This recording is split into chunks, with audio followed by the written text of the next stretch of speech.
अस्सलाम वालेकुम स्टूडेंट्स, हमने लास्ट जो वीडियो देखी थी उसमें चैप्टर नंबर 2 के टॉपिक्स को डिस्कस किया था। चैप्टर नंबर 2 के साथ हमारा चैप्टर नंबर 2 के न्यूमेरिकल का पॉइंट ऑफ व्यू भी बाकी है, जो कि हम इंशाअल्लाह ज़वजल लाइव क्लास के अंदर डिस्कस करेंगे। अब आ जाएँ, हम स्टार्ट कर रहे हैं चैप्टर नंबर 3। और चैप्टर नंबर 3 में एज़ यूजुअल सबसे पहले मैं टॉपिक पढ़ा रहा हूँ आपको।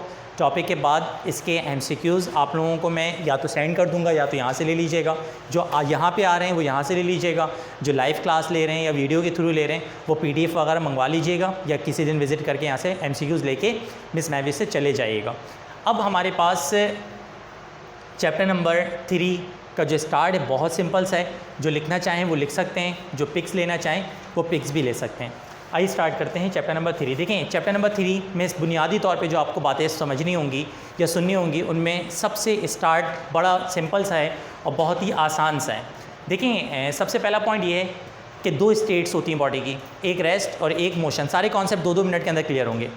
रेस्ट और मोशन का बुनियादी तौर पे जो ताल्लुक होता है, हम लोग वो कहते हैं कि कोई बॉडी रुकी हुई तो रेस्ट में है, मूव करी तो मोशन में होती है। लेकिन फिज़िक्स में सराउंडिंग से होता है कि अगर बिलफर्स कोई बॉडी सराउंडिंग के हिसाब से अपनी पोजीशन चेंज कर रही है तो इसका मतलब वो रेस्ट में है। और अगर कोई बॉडी सराउंडिंग के हिसाब से अपनी पोजीशन अगर कोई बॉडी सराउंडिंग के हिसाब से अपनी पोजीशन चेंज कर रही है तो वो मोशन में है। और अगर बिलफर्स कोई बॉडी सराउंडिंग के हिसाब से अपनी पोजीशन चेंज नहीं कर रही तो वो रेस्ट में। तो एक रेस्ट का पॉइंट हो गया और एक मोशन का पॉइंट हो गया। मेरे ख्याल से इसमें कोई प्रॉब्लम नहीं है। अच्छा जी, रेस्ट और मोशन के बाद जो यहाँ पे आपको पॉइंट याद रखना होगा वो डिस्प्लेसमेंट का होगा।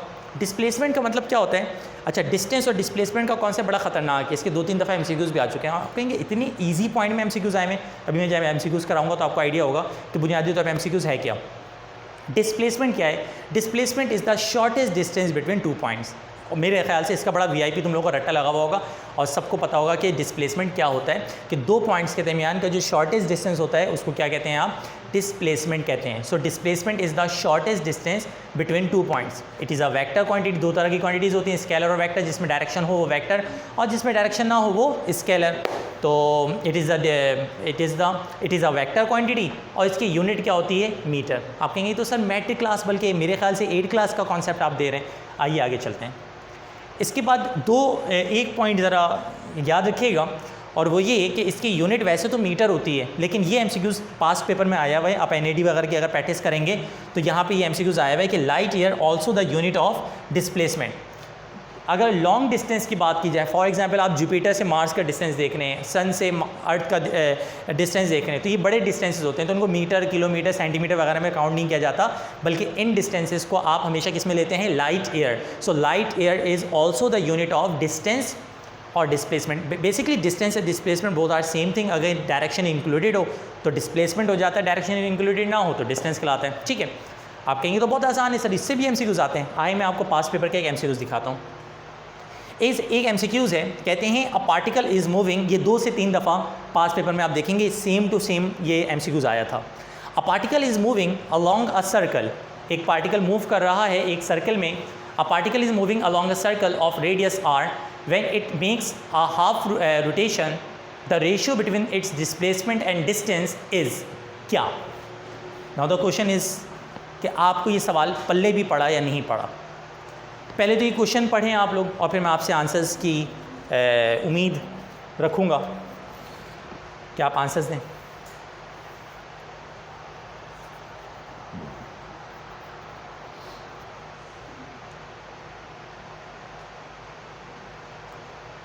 जनाब आलिया, कोई बच्चा जो आंसर देना चाहे? C π/2।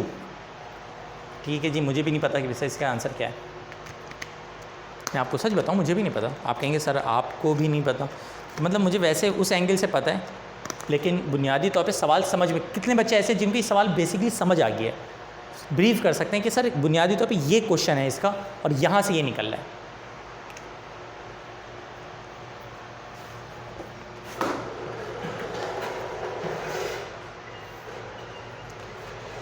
यार ऊपर।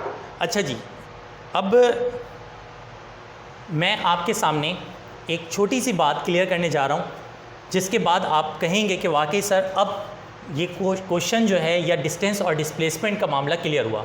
मुझे अब एक बात बताएं कि डिस्टेंस और डिस्प्लेसमेंट में बुनियादी फ़र्क क्या है? आप कहेंगे सर बुनियादी फ़र्क बहुत सिंपल सा है, और वो ये कि जो हमारे पास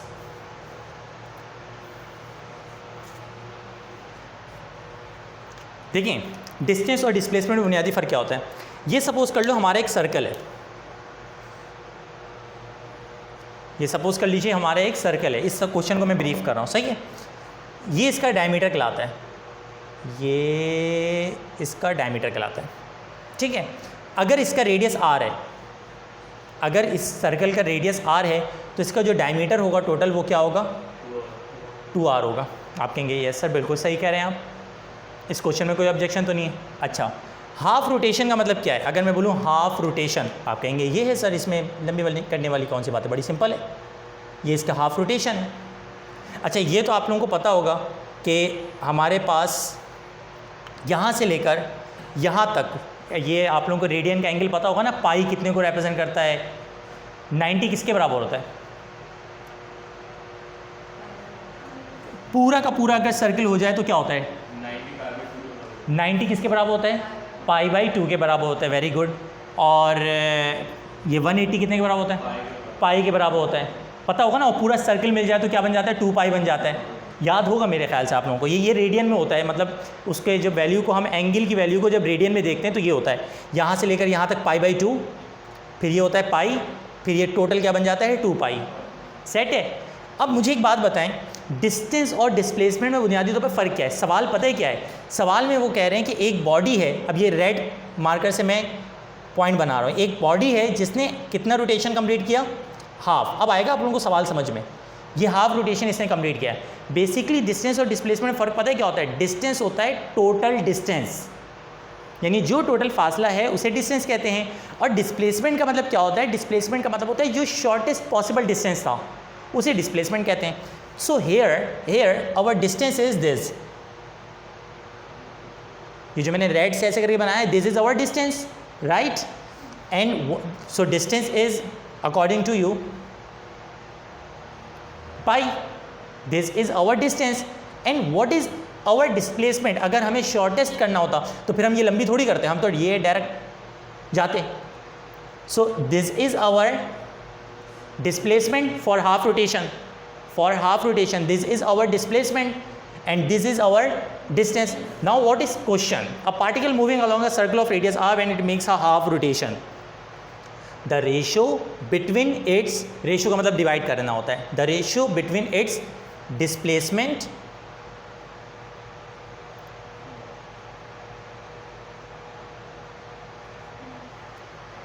जो रेशो है इसके डिस्प्लेसमेंट में and makes a half rotation,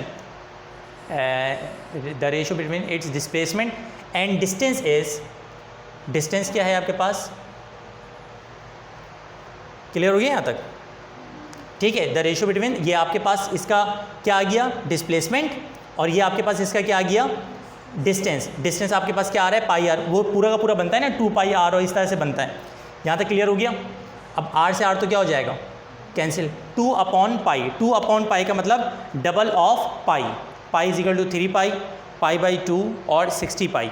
अच्छा, यहाँ पे जो इन्होंने आंसर दिया हुआ है वो रेशो दिया हुआ है डिस्टेंस और किसका, डिस्प्लेसमेंट का। मेरे ख्याल से सवाल में मिस टाइपिंग है, हमें जो रेशो निकालना है वो किसका निकालना है, डिस्टेंस और किसका निकालना है, डिस्प्लेसमेंट का, जो कि क्या बन जाएगा, π/2। क्योंकि जब हम डिस्टेंस और डिस्प्लेसमेंट का रेशो निकालेंगे तो ये वैल्यू कहाँ आ जाएगी, ऊपर आ जाएगी, और ये वाली वैल्यू कहाँ आ जाएगी, नीचे। तो क्वेश्चन में हमारे पास मेरे ख्याल से डिस्टेंस और डिस्प्लेसमेंट का रेशो है, तो ये हमारे पास आंसर क्या बनेगा, π/2। अगर डिस्प्लेसमेंट और डिस्टेंस का है इस क्वेश्चन के हिसाब से तो 2 क्या बनेगा, पाई, जिसका ऑप्शन यहाँ पे दिया हुआ नहीं है। और अगर डिस्टेंस और डिस्प्लेसमेंट का आएगा तो क्या आएगा, π/2। ये क्वेश्चन समझ में आ गया? मेरे ख्याल से ये क्लियर है। अच्छा, एक क्वेश्चन तुम लोग के लिए बनाता हूँ मैं बड़े सिंपल अंदाज में। मुझे एक बात बताएं, सपोज़ करें क्वेश्चन आ जाता कि जो the ratio between the distance and displacement for complete rotation, फिर क्या होता कंप्लीट रोटेशन के लिए?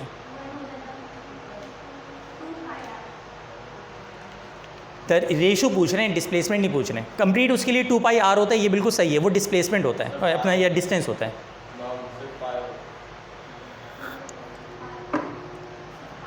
बेटा डिस्प्लेसमेंट कंप्लीट रोटेशन के लिए 0 हो जाता। डिस्प्लेसमेंट कंप्लीट रोटेशन का मतलब क्या है? अब ये बड़े लॉजिकल क्वेश्चन है, 0 आंसर आता। फिर कंप्लीट रोटेशन का मतलब क्या है? बॉडी यहाँ से स्टार्ट हुई, यहाँ पे ख़त्म हो गई। बताओ, डिस्टेंस तो ये पूरा है 2πr, पूरा का पूरा क्या है, डिस्टेंस। डिस्प्लेसमेंट कितना है यहाँ पे? मेरा बेटा जहाँ से बॉडी शुरू हुई थी वहीं पे बॉडी ख़त्म हो गई है। तो समझ गए होंगे थोड़ी सी बात आप लोग। जीरो है तो 2 पाई आर अपॉन क्या आता, जीरो, जीरो क्या हो जाता, ख़त्म हो जाता। तो ये डिस्टेंस और डिस्प्लेसमेंट का कॉन्सेप्ट यहाँ तक ख़त्म हो रहा था। और एमसीक्यूज़ किस तरह से बन रहे हैं, मेरे अंदाजे से आपको कॉन्सेप्ट क्या हो गया, क्लियर हो गया। अब जब आप मजीद करेंगे ना, आपको जो शीट दी जाएगी उस शीट में जिसका एमसीक्यूज़ में डिस्कस करूँगा आप लोगों के साथ लाइव, तो उसमें आप लोगों को अंदाज़ा होगा कि इस टाइप के क्वेश्चंस बार बार घुमा के पूछे जा रहे होंगे। जैसे अभी मैंने कॉन्सेप्ट दिया कि डिस्टेंस और डिस्प्लेसमेंट का रेशियो एक अलग चीज़ है, डिस्प्लेसमेंट और डिस्टेंस का रेशियो क्या है, एक अलग चीज़ है। जब उसे आप सॉल्व करेंगे तो इसी टाइप के 10-15 क्वेश्चंस होंगे जिन्हें आप सॉल्व जब कर रहे होंगे तो आपको हर क्वेश्चन का आंसर देख के अंदाज़ा हो जाएगा कि बुनियादी तौर पे डिस्प्लेसमेंट का कॉन्सेप्ट किस तरह से पूछा जा सकता है। मुझे ये बताएं, यहाँ तक की बातें क्लियर हो गई हैं, आगे बढ़ सकता हूँ। अच्छा जी, अब हमारे पास अगला जो कॉन्सेप्ट है,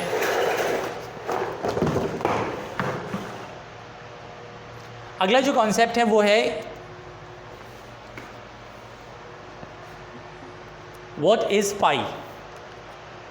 ये भी क्वेश्चन आ चुका है कि पाई क्या होता है। पाई तो आप लोगों को पता होगा ना, 22/7। पाई होता क्या है?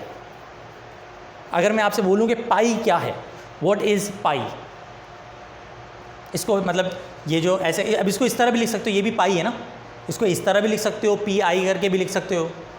तो बुनियादी तौर पे पाई होता क्या है, ये क्वेश्चन है आपका। किसी को नहीं पता पाई बुनियादी तौर पे क्या होता है?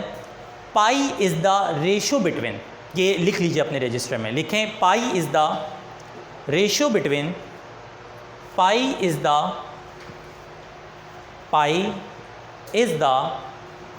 Ratio between, pi is the ratio between total circumference of a circle,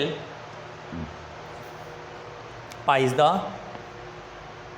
ratio between total circumference of circle, pi is the ratio between the total circumference of circle to the diameter of circle, to the diameter of circle, to the diameter of circle. लिख लिया यहाँ तक? अच्छा, boys and girls नीचे लिखो, pi is equal to, line बनाओ, pi is equal to circumference of circle ऊपर divided by diameter of circle, circumference of circle divided by circumference of circle divided by diameter of circle. ठीक है, is equal to करके नीचे लिखो। Circumference of circle का पता है क्या मतलब होता है? 2 pi are. Circumference of circle का मतलब क्या होता है? तो नीचे करके लिखो 2 पाई आर डिवाइडेड बाई, यानी pi is equal to 2 pi r, 2 pi r divided by 2 pi r divided by, और डायमीटर ऑफ सर्कल का मतलब क्या होगा? 2 आर। लिखो 2 pi r divided by 2 r. लिख लिया? 2 से 2 कैंसिल हो जाएगा, R से R कैंसिल हो जाएगा, क्या बच जाएगा? पाई। इसका मतलब क्या हुआ? Pi is the ratio of, pi is the ratio of circumference of circle, बोले तो 2 pi R, to the diameter of circle मतलब 2R, 2R से 2R cancel is equal to pi. बात समझ में आ गई? तो अब ये MCQs भी पूछा इस तरह से जा सकता है कि the ratio between the circumference of circle to the diameter of circle is equal to dash. अब नीचे में यही ऑप्शन डाल दें तो आंसर पे क्या दिया जाएगा? पाई दिया जाएगा। मेरे ख्याल से कॉन्सेप्ट समझ में आ गया होगा कि पाई का कॉन्सेप्ट भी क्या होता है। तो ये यहाँ से डिस्टेंस और डिस्प्लेसमेंट के अंदर से कॉन्सेप्ट निकल रहे हैं वाले। क्लियर है यहाँ तक? मुझे एक बात बताएं, ये MCQs व्हाट इज़ पाई वगैरह के कॉन्सेप्ट क्लियर हो गए? आगे बढ़ जाऊँ? अच्छा जी, अब इसके बाद फिर से आसान कॉन्सेप्ट, बहुत आसान सा टॉपिक है भाई, वेलोसिटी। आप कहेंगे सर बच्चों को पता होता है, टाइम जाए के बगैर आगे बढ़ जाएं। Velocity is the ratio between displacement and time, या it is the rate of change of displacement of a body. इसकी यूनिट मीटर पर सेकंड होती है और ये कौन सी क्वांटिटी होती है? वेक्टर क्वांटिटी होती है। मेरे ख्याल से इसमें कोई लंबी करने की ज़रूरत नहीं क्योंकि मैट्रिक क्लास का कॉन्सेप्ट है। अब आ जाते हैं इसके ग्राफ्स के ऊपर। देखें, दो तरह की वेलोसिटीज़ होती हैं, एक होती है यूनिफॉर्म और एक होती है नॉन यूनिफॉर्म।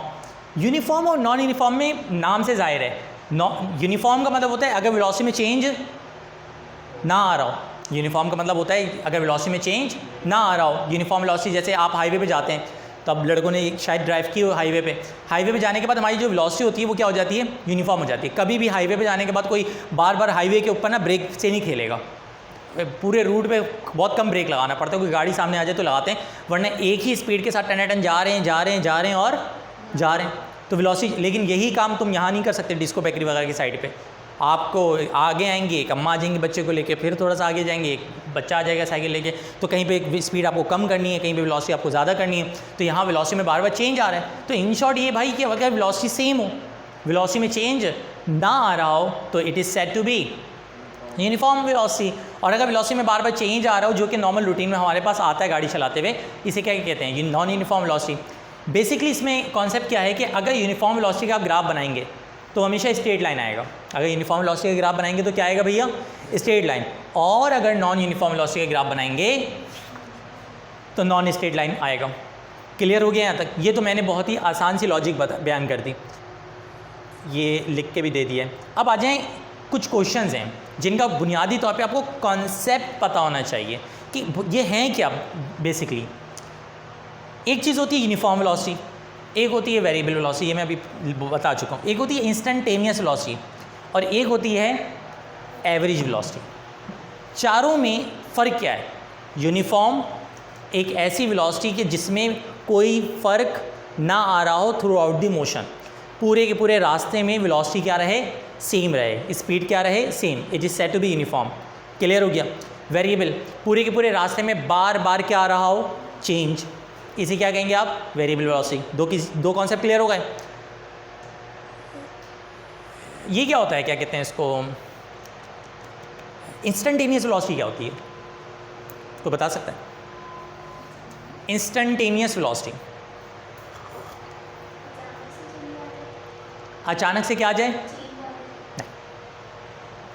जी, किसी स्पेसिफिक पॉइंट पे जो वेलोसिटी होती है। देखें, मैं सबको पढ़ा रहा हूँ, this is said to be average teaching, सबकी बात हो रही है ना।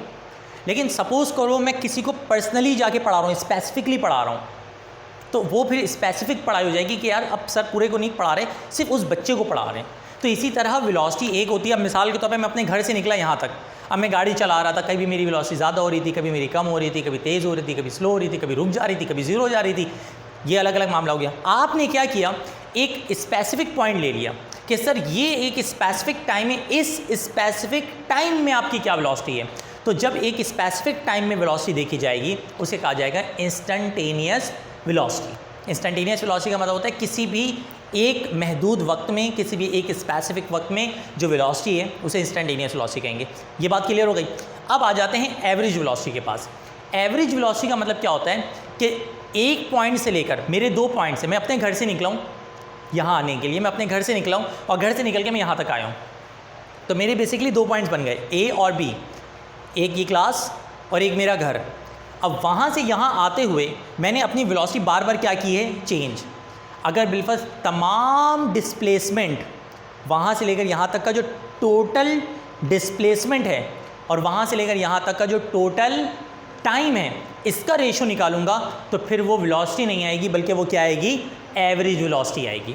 बुनियादी तौर पे एवरेज वेलोसिटी में और वेलोसिटी में कोई फ़र्क नहीं होता। जब हम नॉर्मल वेलोसिटी की बात कर रहे होते हैं तो वो बेसिकली किसकी बात कर रहे होते हैं, एवरेज वेलोसिटी की बात कर रहे होते हैं।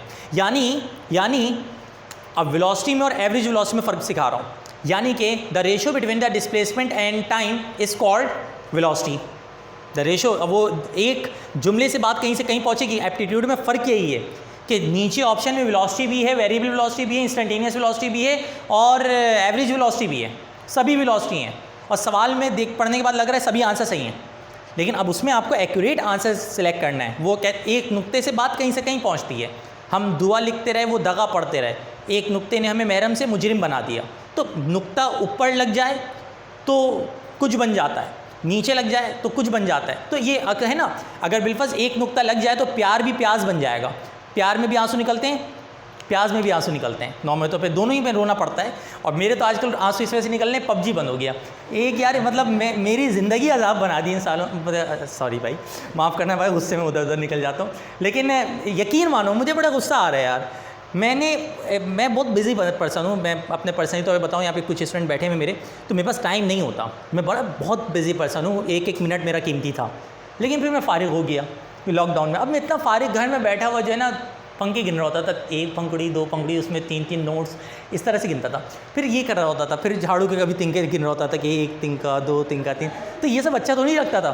तो फिर मैंने क्या किया, 1 महीने पहले, 1 महीना भी नहीं होगा, 3-4 हफ्ते हुए होंगे, 2-3 हफ्ते हुए होंगे कि मैंने PUBG इंस्टॉल किया।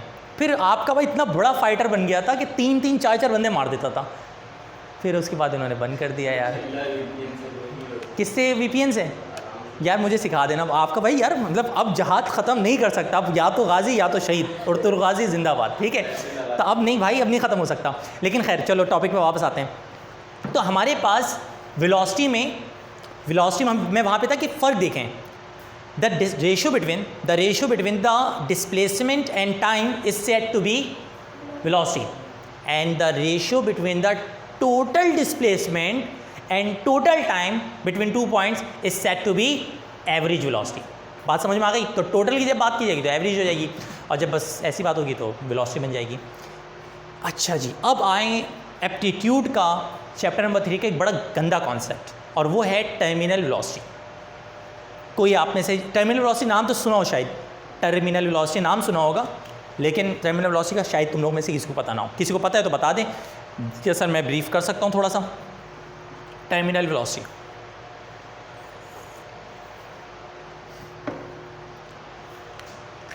टर्मिनल वेलोसिटी पे वापस आ जाओ भी। टर्मिनल वेलोसिटी समझाने के लिए मैं इस तरह कर सकता हूँ कि सपोज़ कीजिए आप ये तो जानते हैं कि जब बॉडी ऊपर से नीचे गिरती है तो उसकी जो एक्सीलरेशन होती है वो कांस्टेंट होती है, बोले तो 9.8 मीटर पर सेकंड स्क्वायर, राइट? कहीं हाँ, ये तो पता है। लेकिन जब बॉडी ऊपर से नीचे गिर रही होती है ना, तो इसकी वेलोसिटी क्या हो रही होती है? मुसलसल इंक्रीज़ हो रही होती है। मैक्सिमम हाइट पे वो होती है 0 होती है, और नीचे आते हुए क्या हो रही होती है? बढ़ रही होती है। इसका मतलब क्या हुआ कि बॉडी जब ऊपर से नीचे गिर रही तो वेलोसिटी उसकी और बढ़ रही है और बढ़ रही है और बढ़ रही है।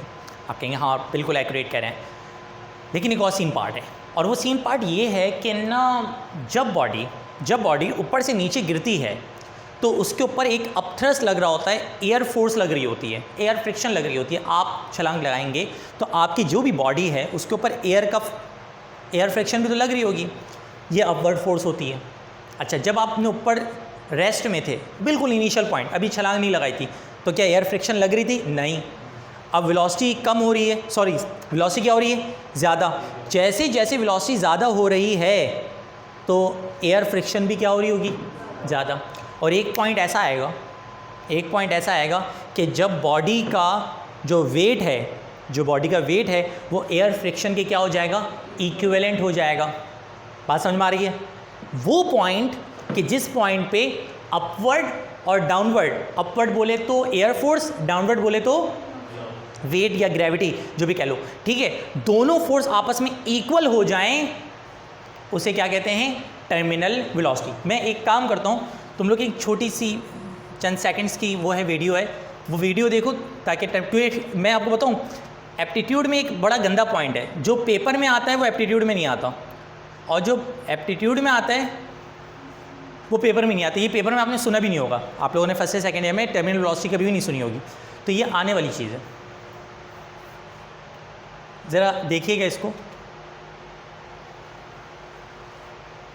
बहुत प्यारे अंदाज में चंद सेकंड के अंदर क्लियर हो रहा है। बॉल नीचे गिर रही है, तवज्जो रखिएगा, देखिए जैसे जैसे इसकी स्पीड बढ़ती जा रही है, ऊपर लगने वाली फोर्स भी क्या होती जा रही है? बढ़ती जा रही है। और ये पॉइंट जिसमें नीचे लगने वाली फोर्स और ऊपर लगने वाली फोर्स आपस में क्या हो गई? इक्वल हो गई। ऊपर लगने वाली फोर्स का मतलब है फोर्स, एयर की फ्रिक्शन या एयर रेजिस्टेंस या जो भी कह लें आप, और नीचे उसका वेट। तो ये जो पॉइंट है जिस पे दोनों इक्वल हो जा रहे हैं, उस पॉइंट को क्या कहा जाएगा? Terminal velocity. यानी हम कहेंगे कि टर्मिनल वेलोसिटी क्या हो गई? अचीव हो गई है। अब इसके क्वेश्चन 2-3 पॉइंट्स के थ्रू पूछे गए, वो सारे के सारे पॉइंट्स मैंने लिख दिए हैं यहाँ पे, इनको ज़रा देख लीजिएगा। अल्लाह अकबर। अच्छा, एक और चीज़, ये तो तुम लोगों को पता होगा, अब देखो सवाल बना कैसे रहे हैं वो, ये तो तुम लोगों को पता होगा कि ना, जब बॉडी की वेलोसिटी यूनिफॉर्म हो जाए, जब बॉडी की वेलोसिटी क्या हो जाए? यूनिफॉर्म हो जाए, तो ना एक्सेलरेशन क्या हो जाती है? 0। अब मुझे एक बात बताओ, बॉडी पे अगर फोर्स बैलेंस्ड हो जाए तो बॉडी की वेलोसिटी क्या हो जाएगी? यूनिफॉर्म। बॉडी की वेलोसिटी में चेंज कब आता है? जब उस पर फोर्स अनबैलेंस हो। अगर फोर्स अनबैलेंस हो जाएगी तो बॉडी की वेलोसिटी यूनिफॉर्म हो जाएगी, और जब बॉडी की वेलोसिटी यूनिफॉर्म हो जाएगी तो एक्सेलरेशन क्या हो जाएगी? ज़ीरो। इसका मतलब क्या हुआ कि अगर बॉडी टर्मिनल वेलोसिटी अचीव कर ले तो उसकी एक्सेलरेशन क्या हो जाती है? ज़ीरो। कॉन्सेप्ट देखें कहाँ से कहाँ घूम रहा है। ये पूरा पैराग्राफ पढ़ लें आराम से, कोई पॉइंट समझ में ना आए तो पूछेगा।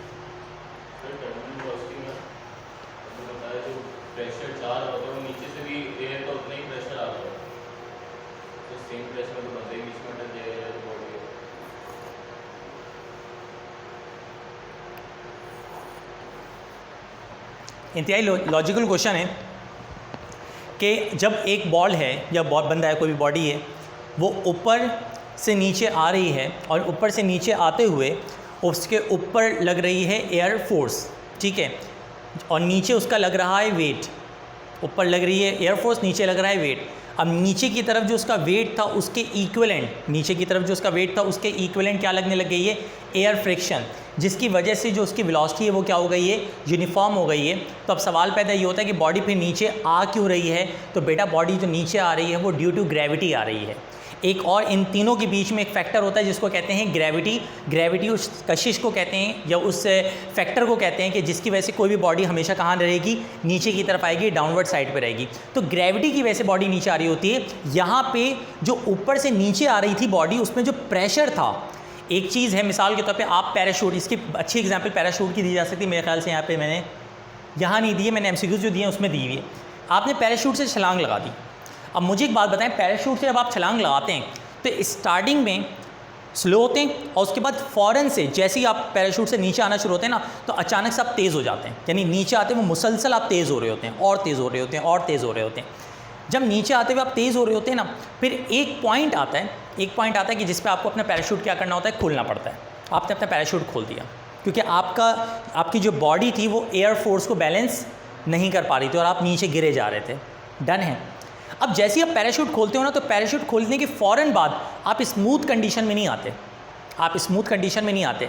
होता क्या है कि शुरू में थोड़ी डिसबैलेंस कंडीशन होती है और चंद मिनट्स के बाद जो पैराशूट होता है ना, वो एयर के साथ क्या हो जाता है? बैलेंस हो जाता है, जिसकी वजह से जो आप नीचे की तरफ प्रेशर लगा रहे थे, नीचे की तरफ, ऊपर से नीचे की तरफ गिरने की वजह से जो प्रेशर लगा रहे थे, उसे एयर फोर्स ने क्या कर दिया?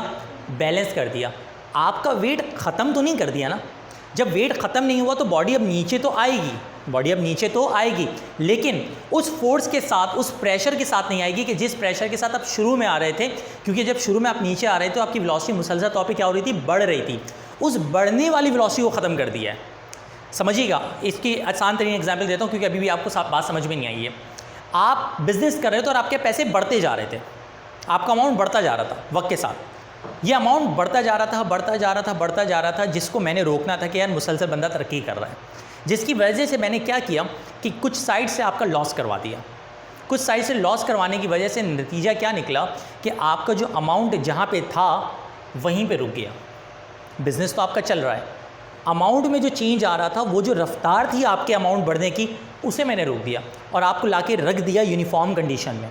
अब यहाँ का जो बिज़नेस है वो बढ़ने वाली वेलोसिटी है कि जब वो बॉडी नीचे की तरफ गिर रही थी तो उसकी वेलोसिटी मुसलसल तौर पे क्या कर रही थी? बढ़ रही थी।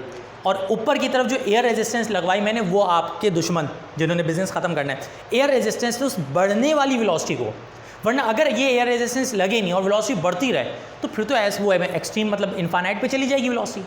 क्योंकि नीचे आते हुए अकॉर्डिंग टू कॉन्सेप्ट वेलोसिटी बढ़ती रहती है।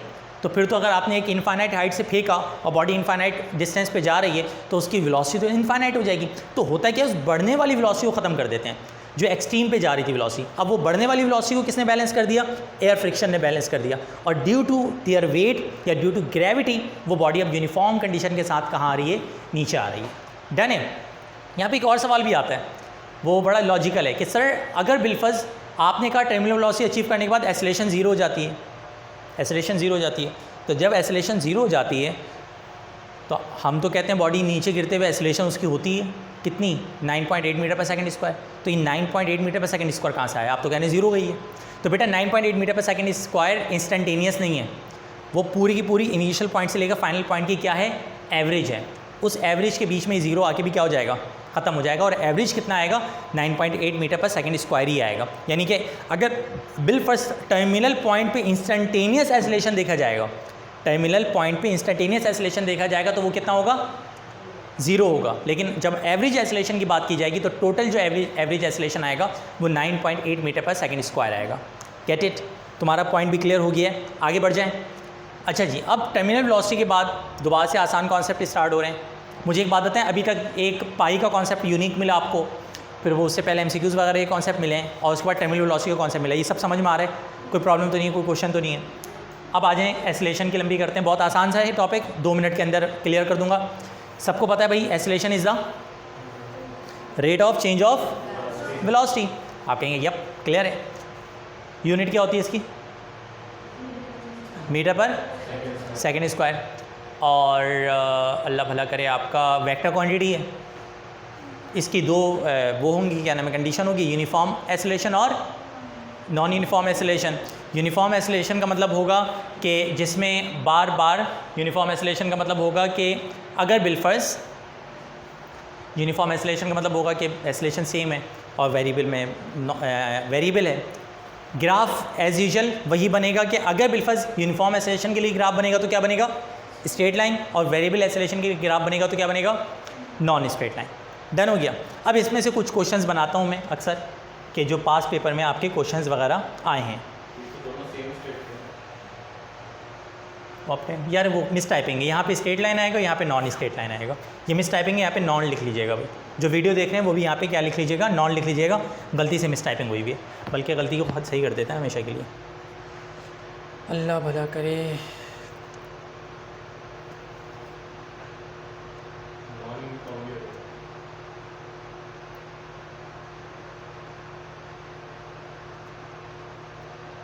ऊपर वाला सही है ना? अच्छा जी, तो नीचे वाले में स्ट्रेट लाइन, ऊपर वाले में स्ट्रेट लाइन आएगा भाईजान, और नीचे वाले में नॉन यूनिफॉर्म के लिए नॉन स्ट्रेट लाइन आएगा। डन है। अब यहाँ पे कुछ एक्सेलरेशन के बुनियादी कॉन्सेप्ट्स हैं, उनको भी क्लियर करते हैं। एक चीज़ होती है जिसको कहते हैं रिटार्डेशन। बता सकता है कोई? डी एक्सेलरेशन को रिटार्डेशन कहते हैं। अगर एक्सेलरेशन बढ़ रही हो तो उसको एक्सेलरेशन कहते हैं। और सपोज करो वेलोसिटी में इंक्रीज़ ना आ रहा हो, बल्कि वेलोसिटी में क्या आ रहा हो, डिक्रीज़ आ रहा हो, तो फिर उसको क्या कहेंगे आप, रिटार्डेशन। यूनिट सेम होगी, सारी चीज़ें सेम होंगी, but if the velocity of a body decreases per unit time, then this is said to be retardation, and it is also known as negative acceleration, and it is also known as deceleration. Uniform acceleration clear हो गया है। अच्छा जी, ये बड़ा ज़बरदस्त सवाल है। मुझे एक बात बताएं, ये सवाल पढ़ें, उसका जवाब दें। येस और नो में जवाब आएगा। Yes or no? Yes, it is possible. Yes, it is not possible. It is possible that body having acceleration if it is moving with constant speed, if it is possible. एक सवाल है, आपके according possible, not possible? मिला जुला जवाब आ रहा है भाई। अगला सवाल जब लिखूंगा ना, सबको सवाल समझ में आ जाएगा। अगला सवाल पढ़ें।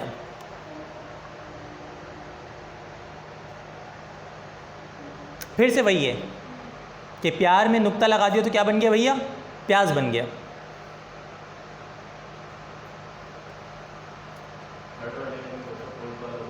थर्ड वाले का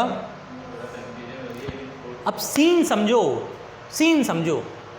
स्पीड और वेलोसिटी में क्या फ़र्क है? आप कहेंगे स्पीड और वेलोसिटी में फ़र्क है कि स्पीड में ना सिर्फ और सिर्फ फासला होता है और टाइम होता है, डायरेक्शन नहीं होती, और वेलोसिटी में डायरेक्शन होती है।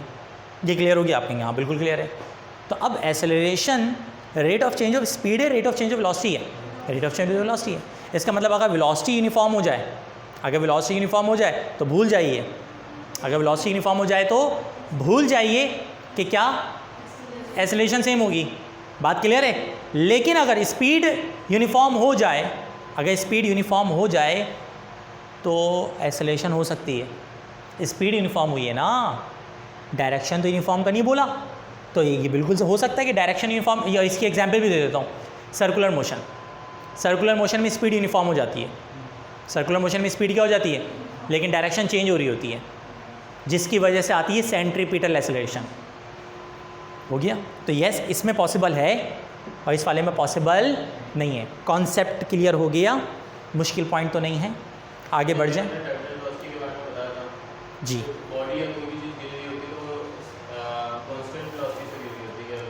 नहीं, जब बॉडी गिर रही है ऐसा कुछ भी नहीं है कि वो कांस्टेंट स्पीड से गिर रही होगी। वो टर्मिनल वेलोसिटी के मैंने मामला बताया कि जब स्पीड कांस्टेंट हो जाएगी तो टर्मिनल स्पीड पे आ जाएगी।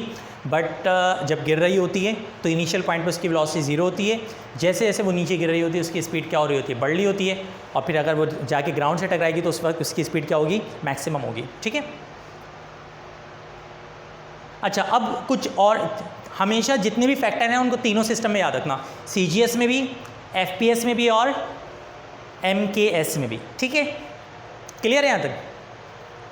CGS में इसकी यूनिट क्या होगी? मेरा बेटा मीटर पर सेकंड स्क्वायर तो सिस्टम इंटरनेशनल में या फिर MKS में? मीटर पर सेकंड स्क्वायर MKS में है या फिर सिस्टम इंटरनेशनल में? बाकी के याद नहीं है। FPS में फुट पर सेकंड स्क्वायर होगा। FPS में क्या होगा? फुट पर सेकंड स्क्वायर। FPS में क्या होगा? फुट पर सेकंड। हाँ लिख लो। FPS में होगा फुट पर सेकंड स्क्वायर और CGS में होगा सेंटीमीटर पर सेकंड स्क्वायर। CGS में होगा सेंटीमीटर पर सेकंड स्क्वायर। असल में गेम ये ना हरकत कर सकते हैं, वो कह सकते हैं इन FPS unit of acceleration is dash, और वहीं पे हिल जाएगा बच्चा, बोलेगा यार हमने तो मीटर पर सेकंड स्क्वायर याद किया हुआ है। FPS में फुट पर सेकंड स्क्वायर और CGS में सेंटीमीटर पर second square. Now move towards the, अब कहाँ जाना है? अगले टॉपिक की तरफ। अच्छा, ये अगला टॉपिक बहुत आसान सा है भाई, हाथ के हाथ क्लियर करो, उसके साथ ही हमारे लेक्चर नंबर 1 कंप्लीट हो जाएगा। इसके बाद इसके मैं न्यूमेरिकल्स कराऊंगा। लेक्चर नंबर 1 के जो न्यूमेरिकल्स हैं वो 3 लॉज ऑफ मोशन वाले, 3 इक्वेशन ऑफ मोशन वाले, इसका न्यूमेरिकल एक, चाहे डाउ का पेपर हो, चाहे NTS हो, चाहे NAD हो, चाहे कुछ भी हो, वॉट एवर, एक न्यूमेरिकल यहाँ से वो ज़रूर देते हैं। मैंने अपने करियर में हमेशा देखा है, एक न्यूमेरिकल दिया है उन्होंने। ठीक है, so let's move towards the concept of Newton first law, second law and third law. First law क्या कहता है? कोई बॉडी रेस्ट में तो भाई रेस्ट में रहेगी, मोशन में तो मोशन में रहेगी। जब तक किसी को छेड़ोगे नहीं तब तक अगला छिड़ेगा नहीं, ऐसा ही है ना। जब तक किसी को आप मूव करोगे नहीं वो उसने मूव होना नहीं है, जब तक किसी को आप रेस्ट में लाओगे नहीं उसने रेस्ट में आना नहीं है। यानी कि फोर्स के बगैर, अनबैलेंस फोर्स के बगैर आप बॉडी की स्टेट को चेंज नहीं कर सकते। बात क्लियर हो गई? इसी लॉ को लॉ ऑफ इनर्शिया भी कहते हैं। इसी लॉ को क्या कहते हैं? Law of. और इनर्शिया प्रॉपर्टी है बॉडी की। इनर्शिया बॉडी की क्या होती है? प्रॉपर्टी, कि बॉडी अपनी स्टेट को चेंज करना नहीं चाहती। बॉडी की हद तक इम्कान कोशिश ये होती है कि मेरी जो स्टेट है वही मेरी स्टेट रहे। बात क्लियर हो गई भाई? आगे चलो। ये मैंने इनर्शिया का कॉन्सेप्ट समझ में आ गया, क्योंकि मैट्रिक क्लास का टॉपिक है, इस वजह से जल्दी जा रहा हूँ मैं। इनर्शिया समझ में आ गया और न्यूटन का फर्स्ट लॉ समझ में आ गया। सेकंड लॉ क्या कहता है? सेकंड लॉ है F is equal to ma। Second law क्या है? F इजिकल टू, बॉडी पे फोर्स लगाओगे तो बॉडी में एक्सीलरेशन आ जाएगी। बॉडी में फोर्स लगाओगे तो बॉडी में क्या आ जाएगी? बॉडी पे ज़्यादा फोर्स लगाओगे तो बॉडी में ज़्यादा एक्सीलरेशन आएगी। ज़्यादा बारिश होती है तो ज़्यादा पानी आता है, कम बारिश होता है तो कम पानी आता है। सिंपल सी बात है। इसको बिलावल भाई ने हमारे, अब बिलावल जो भी हैं भाई बहन, बिलावल ने हमें बड़े प्यारे अंदाज में इसका कॉन्सेप्ट दिया है डायरेक्टली प्रोपोर्शनल का। तो ये वही है, ज़्यादा फोर्स लगाते हैं ज़्यादा एक्सीलरेशन आती है, कम फोर्स लगाते हैं कम एक्सीलरेशन आती है। अच्छा, मास का मामला इन्वर्सली है। बॉडी का मास ज़्यादा होगा तो एक्सीलरेशन क्या आएगी? कम आएगी। भाई मोटे लोग कम भाग सकते हैं, पतले लोग टाइम भागते हैं, तो लिहाजा आपके पास से बॉडी का मास ज़्यादा होगा तो एक्सीलरेशन कम हो जाएगी, मास कम होगा तो एक्सीलरेशन क्या हो जाएगी? ज़्यादा। यानी force is directly proportional to acceleration but acceleration is inversely proportional to mass, और दोनों को कंबाइन करके क्या बन जाता है? F is equal to ma। Clear है भाई? ये 2 लॉज हो गए। इसके बाद थर्ड लॉ जो है वो है, अगर आपने किसी को थप्पड़ मार दिया तो अगले ने भी हाथों में चूड़ियाँ नहीं पहन रखी, घुमा के उल्टे हाथ का देगा। Every action has equal but opposite reaction. दुनिया का सबसे बेहतरीन लॉ, हर अमल का रद्द अमल ज़रूर आता है। जैसी करनी वैसी भरनी, ना माने तो करके देख, जन्नत भी है दोज़ख भी है, ना माने तो मर के देख। ठीक है। तो हर चीज़ का आपने कुछ भी जब कर रहे होते हैं, हम किसी के साथ जुल्म कर रहे होते हैं, हम किसी के साथ बदतमीज़ी कर रहे होते हैं, किसी के साथ नाजायज़ कर रहे होते हैं, तो जिस वक्त हम कर रहे होते हैं उस वक्त हमें एहसास नहीं होता। गुनाह करने वाले को रात में तन्हाई में उस वक्त बिल्कुल भी एहसास नहीं होता। हम जब गुनाह कर गुजरते हैं ना, उसके बाद एहसास होता है कि यार गलती हुई है। लेकिन गुनाह करते हुए ये पता होता है कि कर हम गलत रहे। तो अब जब उसका लेकिन जब रिएक्शन आता है ना, तो हम अल्लाह ताला से शिकवा कर रहे होते हैं, या अल्लाह मैंने किसी का क्या बिगाड़ा था। भाई बिगाड़ा था, इसी वजह से आपका जाहिर सी बातें बिगड़ रहा है। आप अगर बिल्कुल सबकी दुआएं लें, इसी वजह से मैं आप अक्सर और बेशतर मशवरा देता हूँ, गर्ल्स को ज़्यादा देता हूँ ये, कि आप ना छोटी सी छोटी जगहों पे भी, छोटे से छोटे पर्सन की भी दुआएं लें। क्योंकि मैं आपको सच बात बताऊँ, दुनिया में सबसे कीमती चीज़ अगर मैंने किसी चीज़ को नोट की, मैं जितने भंड मारता हूँ ना, मैंने लाइव क्लासेस में ऐसे ऐसे भंड मारे हैं, मैं लाइव वीडियो में खुलेआम बात कर रहा होता हूँ कि कोई और बंदा अगर इस तरह का करे तो शायद उसकी ना सिर्फ कंप्लेन आ जाएँ, बल्कि कंप्लेन के साथ शायद उसके ऊपर मैंने ऐसी भी चीज़ें की हुई हैं कि शायद मुझ पे FIR तक दर्ज हो जाए। ऐसे ऐसे भंड मारे मैंने। लेकिन यकीन माने कि जो चीज़ मेरी नेगेटिव होती है ना, वो भी पॉजिटिव बन जाती है। जो चीज़ मेरे ख़िलाफ़ जानी चाहिए थी, वो चीज़ भी मेरे हक़ में आ जाती है, उल्टा मेरे फ़ैन बन जाते हैं, अच्छी बात हो जाती है। तो उसकी वजह पता है क्या है? उसकी वजह ये नहीं है कि कोई टैलेंट या कुछ है, असल में दुआएं हैं, माँ की दुआ, किसी और की दुआ। जिन्होंने मुझसे 2 से 3 साल पढ़ा होगा उनको अंदाज़ा होगा कि मैं हमेशा किसी से भी, मेरी कोशिश ये होती है कि किसी से मेरी मतलब बद्दुआ वाली चीज़ें ना हो। अगर मैं किसी बदतमीज़ी कर भी दूँ तो बाद में यकीन माने मैंने उससे माजरत की है, और जब तक वो माफ़ नहीं करता मैं उसकी जान नहीं छोड़ता। तो ये आप ना अपनी हमेशा आदत बनाएं कि छोटी छोटी चीज़ों की लोगों की दुआएं लेते रहें। आपके घरों में होता है, दुआएं मेरी नहीं लेंगे कि सर दानिश मेरी दुआ कीजिएगा। अभी भाई तुम इज़्ज़त नहीं भी दोगे ना, मेरी जो हर कोई इज़्ज़त देता है यहाँ पे। आप जाहिर टीचर हैं, आप तो टीचर की तो रेस्पेक्ट करोगे। असल रेस्पेक्ट का मतलब आपसे बड़े लेवल पे पता नहीं चलता। देखें आपके मुकाबले में इस वक्त लेवल मेरा बड़ा है ना, लेकिन असल रेस्पेक्ट का पता चलता है आपसे छोटे लेवल पे। आपके घर की मासी, कभी अपना बिहेवियर देखें कि जब वो आप बिस्तर पे सोई हुई, आपकी मासी आई आपको उठाने के लिए, और आपने अपनी मासी के साथ कैसा बर्ताव किया, उस वक्त उसको क्या सुनाई आपने नींद में। क्योंकि वो पता है वो मजलूम है, वो आपकी 4 बातें वगैरह भी सुनने के बाद वो बिगाड़ कुछ नहीं सकती आपका मैकेनिक, आपका गार्ड, आपको चाय बनाने वाले, आपके एम्प्लॉयज़, या वो लोग कि जिनको आप पे करते हैं, या वो लोग जो आपकी हाकमियत में आते हैं, जो आपसे नीचे आते हैं, असल में उनसे बिहेवियर आपका चेक किया जाता है कि उनके साथ आपका रवैया और उनके साथ आपका बर्ताव क्या है, कैसा है। वो कहते हैं ना जाने कौन दुआओं में याद रखता है, ना जाने कौन दुआओं में याद रखता है, मैं डूबता हूँ समंदर उछाल देता है।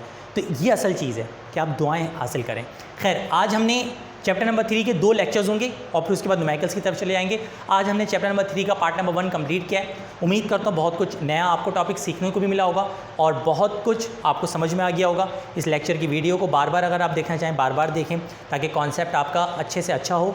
आज रात में हम लाइव क्लास लेंगे और लाइव क्लास में आपको इसके MCQs जब डिस्कस में करवा रहा हूँ, बल्कि इसके MCQs नहीं, चैप्टर 2 के MCQs करेंगे।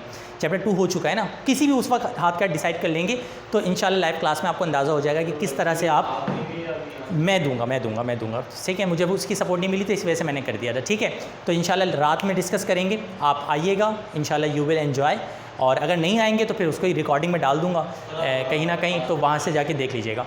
इंशाल्लाह नेक्स्ट क्लास में मुलाकात करेंगे। अल्लाह हाफ़िज़, फ़ी अमानिल्लाह, दुआ में याद रखिएगा।